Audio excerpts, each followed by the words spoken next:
श्री गणेशाय नमः.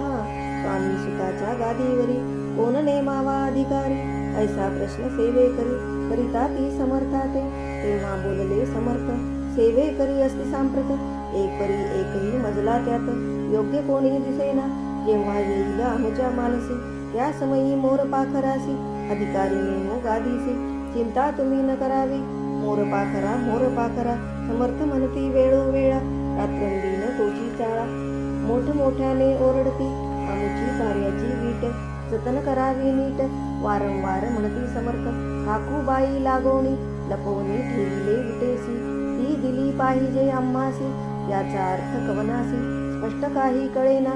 असो स्वामी सुताचा भ्राता, कोकणात राहत होता. स्वामी सूत मृत्यू पावता, वर्तमान कळले त्या. तो केवळ अज्ञान, दादा तयाचे अभिनाम. त्याचे शरीरी असमाधान, कृश होत चालला. काकूबाईने तयासी आणविले आपणापासी. एके दिवशी समर्थासी दादा प्रती दाखविले. समर्थ बोलले बाईसी, 4 वेळा जेवू घाल यासी. आरोग्य होईल बाळासी, चिंता मानसी करू नको. त्याप्रमाणे बाई करिता दादासी झाली आरोग्यता. समर्थाची कृपा होता, रोग कोठे राहील.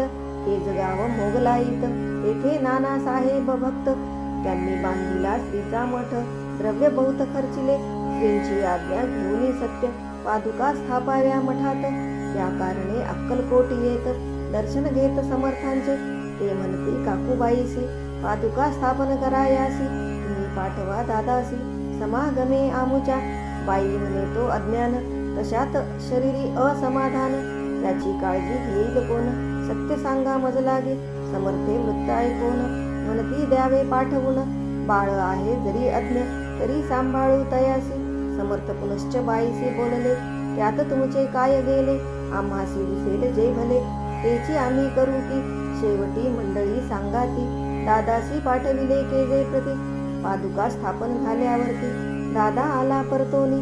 पुढे सेव्या करा सांगाती, त्यासी मुंबईस पाठविती. ब्रह्मचार्यासी आज्ञा करीती, त्यासी स्थापा गादीवरी. दादासी करुणी गोसावी, मुंबईची गादी चालवावी. स्वामी सुताची यास द्यावी, कफनी जोळी निशान. ब्रह्मचारी दादाशी उपदेशिती दिवसनिशी. गोसावी होऊनी स्वगादीसी, चालवावे आपण. दादा जरी अज्ञान होता, तरी अशा गोष्टी करिता. नकार म्हणेची सर्वथा, न रुचे चित्ता त्याची या परी ब्रह्मचार्याने पाहिली खटपट करोनी. शेवटी दादासी मुंबईहून अक्कलकोटा पाठविले. समर्थे अशा समयासी, आज्ञा केली भुजंगासी. घेऊनी माझ्या पादुकांसी, मस्तकी ठेव दादाच्या. मोर्चेला आणूनी त्या सत्वरी, धरा म्हणती त्यावरी. आज्ञेप्रमाणे सेवे करिता ती तैसेच. श्रींच्या पादुका शिरी पडता, उपरती झाली त्याच्या चित्ता. हृदयी प्रगटला ज्ञान सविता, अज्ञान गेले लयाते. धन्य गुरुचे महिमान, पादुका स्पर्श करोन. जहाले तत्काळ ब्रह्मज्ञान, काय धन्यता वर्णावी. असो दादाची पाहुणी वृत्ती, काकूबाई दचकली चित्ती. म्हणे समर्थे दादा प्रती, वेड खचित लाविले. ती म्हणे जी समर्था, आपण हे काय करिता. दादाची या शिरी ठेविता, पादुका काय म्हणोनी. समर्थ बोलले तियेसी, जेव बरे वाटेल आम्हासी. तेच करू या समयासी, व्यर्थ बडबड करू नको. काकूबाई बोले वचन, एकासी गोसावी बनवून. टाकीला आपण मारून, इतुकेची पुरे झाले. ऐकोन ऐशा वचनाला, समर्थांसी क्रोध आला. घाला म्हणती बाईला, थोड्या माझी सत्वर. काकूबाईने आकांत, करुणी मांडीला अनर्थ. नाना अपशब्द बोलत, भाळ पिटीत स्वहस्ते. परी समर्थे त्या समयी, लक्ष तिकडे दिले नाही. दादासी बनविले गोसावी, कफनी जोळी अर्पिली. दुसरे दिवशी दादासी, समर्थ पाठविसी भिक्षेसी.